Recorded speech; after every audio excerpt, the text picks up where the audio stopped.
ഇനി ആലപ്പുഴയിലേക്ക് പോവുകയാണ്. അവിടെയും പാമ്പുകടിയേറ്റ ഒരു റിപ്പോർട്ട് വരുന്നുണ്ട്. ആലപ്പുഴ ചേർത്തല മായിത്തറ സ്വദേശി സാന്ദ്രയ്ക്കാണ് പാമ്പുകടിയേറ്റിരിക്കുന്നത്. സാന്ദ്രയെ വണ്ടാനം മെഡിക്കൽ കോളേജ് ആശുപത്രിയിൽ പ്രവേശിപ്പിച്ചു.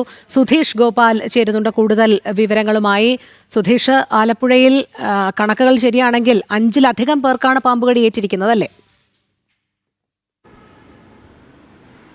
ടോണി, കഴിഞ്ഞ 5 ദിവസം എടുത്താൽ 10-ലധികം പേർക്ക് ആലപ്പുഴ ജില്ലയിൽ പാമ്പുകടി ഏറ്റിട്ടുണ്ട് എന്നതാണ് വ്യക്തമാകുന്നത്. 2 പേർ മരണപ്പെടുകയും ചെയ്തു.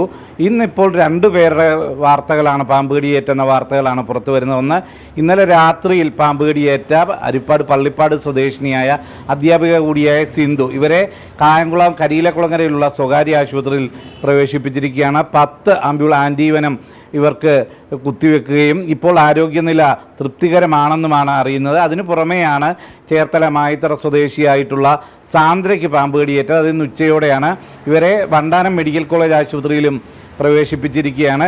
ഇന്നലെ 2 പേർക്ക്, ഈ സിന്ധുവിനെ കൂടാതെ മറ്റ് 2 പേർക്ക് ഇന്നലെ പാമ്പുകടിയേറ്റ വാർത്ത നമ്മൾ റിപ്പോർട്ട് ചെയ്തിരുന്നു. അതിൻ്റെ തൊട്ട് തലേന്ന് ഒരു സ്കൂൾ വിദ്യാർത്ഥിനി അടക്കം 2 പേർക്ക് പാമ്പുകടിയേറ്റിരുന്നു.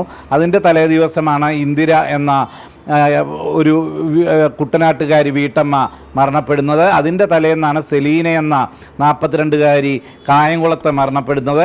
അങ്ങനെ കഴിഞ്ഞ 5 ദിവസം എടുത്താൽ 2 മരണങ്ങളും 10 പേർക്ക് പാമ്പുകടി ഏറ്റെന്നും ഉള്ള വാർത്തകളാണ് പുറത്തു വരുന്നത്. ഇത് വലിയ ആശങ്കയാണ് ജനിപ്പിക്കുന്നത്. ഇതിനെ പ്രതിരോധിക്കാനുള്ള പല നടപടികൾ, മുൻകരുതലുകൾ, അതോടൊപ്പം തന്നെ ശ്രദ്ധിച്ച് പറമ്പിലും മറ്റും നടക്കുക എന്ന നിർദ്ദേശമൊക്കെ വരുമ്പോഴും പാമ്പുകടിയെ നിയന്ത്രിക്കാൻ കഴിയുന്നില്ല എന്നത് തന്നെയാണ് അവസ്ഥ. ഇപ്പോഴും ചൂട് അതിശക്തമായി തന്നെ തുടരുകയും ചെയ്യുമ്പോൾ പാമ്പുകടി ഏൽക്കാനുള്ളതും പാമ്പുകൾ പറമ്പിലേക്ക് ഇറങ്ങാനുള്ള സാധ്യതയും വർദ്ധിച്ചു നിൽക്കുന്നു എന്നത് തന്നെയാണ് ഇപ്പോഴുമുള്ള സ്ഥിതി. രോഹിണി. ശരി സുധീഷ്, വലിയ ആശങ്ക തന്നെയാണ്. ആലപ്പുഴയിൽ 10-ലധികം പേർക്കാണ് പാമ്പുകടി ഏറ്റിരിക്കുന്നത്.